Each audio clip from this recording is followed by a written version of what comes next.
stranger got to decide the reason for your existence is. For those who are designated from their earliest moments for an embryonic stem cell lab, their existence is dictated by a stranger in a white coat. What is that purpose? To be utterly destroyed in the horror that is embryonic stem cell research. Now, some people may ask, what even are stem cells? According to the Mayo Clinic, stem cells are the raw material in the body from which all other cells with specialized functions are generated. Research using stem cells has greatly increased our understanding of how diseases occur. It has made significant progress in generating healthy cells to replace diseased ones, as well as testing new drugs for safety and effectiveness. Why then, if it has produced so many advances to medical care, would stem cell research ever be considered immoral? Here's where an incredibly important distinction comes in. According to CTE Online, there are two main types of stem cells used for research. The first type are adult stem cells. These adult stem cells are procured from an adult test subject who willingly donates some of his or her stem cells for research, usually from the bone marrow or fat. And the subcategory of adult stem cells are placental stem cells or umbilical stem cells that are procured after the birth of a baby. The second type of stem cells are embryonic stem cells. These are procured from a fertilized and developing zygote made through in vitro fertilization. The process of extracting the stem cells destroys the nucleus, thus ending the life of a developing child. Researchers prefer to use embryonic stem cells to adult stem cells for a few reasons. Adult stem cells are considered multipotent. This means that they can develop into multiple different types of cells, but only those that are related to the area that they were taken from in the body. Embryonic stem cells, on the other hand, are pluripotent, meaning they can develop into nearly any specialized cell when prompted. For this reason, scientists consider embryonic stem cells potentially more useful for research. However, I would like to ask, are these potential advantages really worth destroying a developing human life for? According to a study published in Breitbart News, nearly all biologists will agree that life does begin at conception. However, the question remains, is it okay to terminate that life if it is for the benefit of society?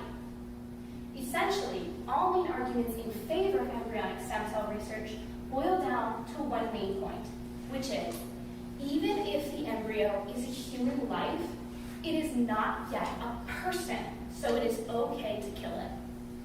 This begs the question, what is a person? According to the secular ethics philosopher, Dr. Peter Singer, a person is at least in part self-conscious and rational. With this definition, not all humans can even be considered persons. Preborn and newly born infants, elderly folks with dementia, as well as comatose patients, would all fall under the classification of human but not a person. But what happens if the coma patient suddenly wakes up? What if a cure for dementia is suddenly discovered? And at what exact point does a young child become self-conscious enough to be considered a person? The ability to possess these traits are definite factors that are encompassed in personhood, but immediately possessing them is not what defines personhood. Rather, it is the ability to possess these traits that makes a human being a person. After all, Dr. Singer himself is neither self-conscious nor rational while he is sound asleep. Does this mean it's okay for me to sneak up on him while he's sleeping, chop him open, and use his organs for transplants? No, absolutely not. Because even while he's sleeping, he has the potential to be both.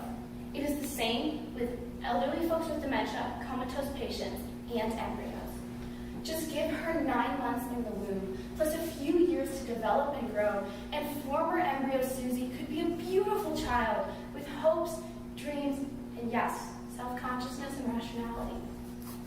So, if a human is a person, as soon as she has the potential to be self-aware and rational, then personhood, along with human life, must also begin at conception.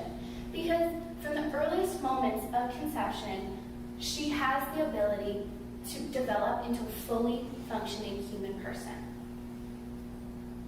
In 2009, the National Institute on Health put out guidelines for embryonic stem cell research that, quote, helps ensure that NIH-funded research in this area is ethically responsible, scientifically worthy, and conducted in accordance with applicable law, end quote. Riddle me this, though. What does it mean to be scientifically worthy? What could possibly be a worthy enough cause to destroy a child from the earliest, most vulnerable stages of her development? After all, America doesn't even kill the worst of our criminals simply for the purpose of doing research on them. Why would we do this for the most innocent persons in the world? We don't even like the idea of testing our cosmetics on bunnies. Yet, when pro-lifers resist the idea of destroying new life, we are considered the radicals and the science deniers. The science is out, and it's on our side. These NIH guidelines also, quote, allow for research using human embryonic stem cells derived from embryos created for reproductive purposes and no longer needed for those purposes, end quote. How utterly degrading it is to our society and to all of humanity when strangers in white coats decide that our children are disposable. The moment we look at a child and say, you are no longer needed, you have no purpose, is the moment our country loses its soul.